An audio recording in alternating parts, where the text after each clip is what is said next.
Hi guys, today we are going to make an octopus. We have this orange fondant and we're going to shape it into a balloon.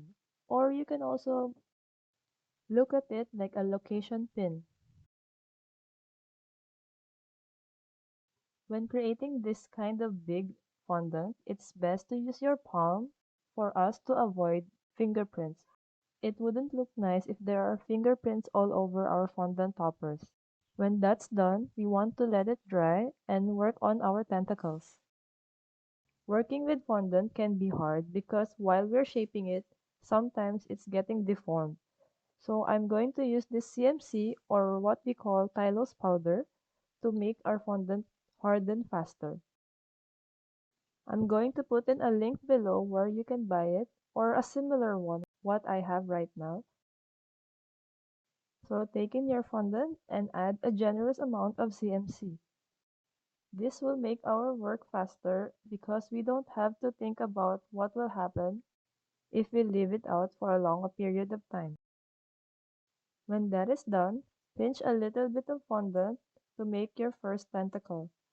When one tentacle is done, make sure to compare it with your head to make sure that this is compatible with your head. We don't want it to be too big and we don't want it to be too small. If you're happy with the size, it's best to separate 8 almost equal fondant pieces for your tentacles. I said almost because I don't want all tentacles to be the exact same size, which is going to be weird if you think about it. In nature, they'll have a little different in sizes. We're going to flatten a lighter shade of fondant. I'm going to add it on the bottom of the tentacle. Don't forget to put a little bit of water so that it won't fall off later on. When that is done, this is the best time for you to create the shape of what your tentacle is doing, if it's flowing or it's rolled. So you can decide on that on your own, or you can copy what I'm doing right now. Compare it with your head again.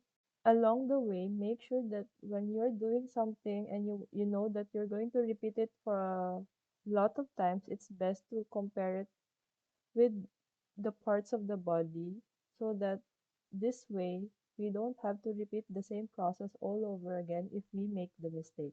In every tentacle, make sure there's a little bit of difference with the movement so that it won't really look weird. I don't know how to explain it, but I think the gesture of the tentacle will have a big impact later on.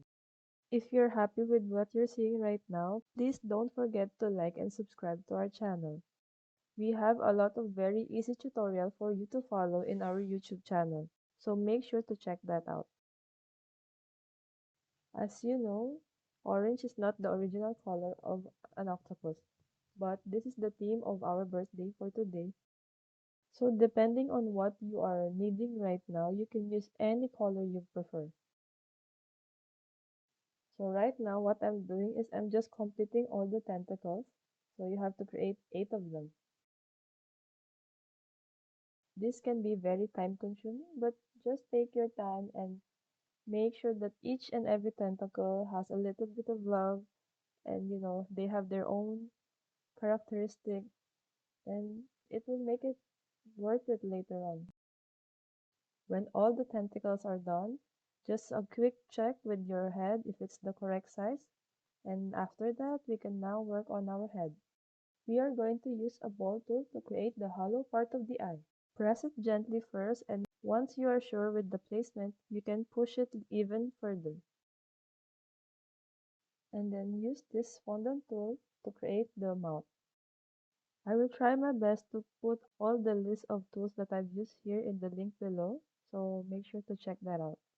Fill the hollow part of the eye with black fondant.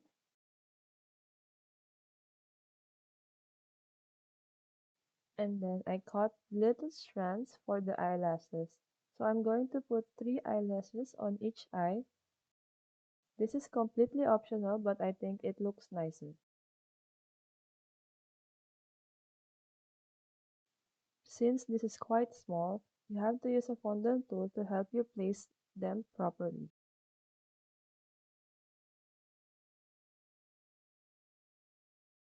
Afterwards, I'm going to add in a little white fondant for each eye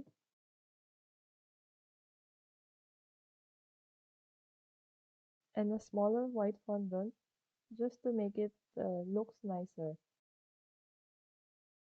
I'm just gonna add in a little toothpick over here, or you can put wire also if you prefer. You can let it sit in the styrofoam, or you can directly put it on the cake if you want to use it right now. That is the beauty of CMC. Afterwards, I'm just going to add in a little bit of flour because this is a birthday for a little girl.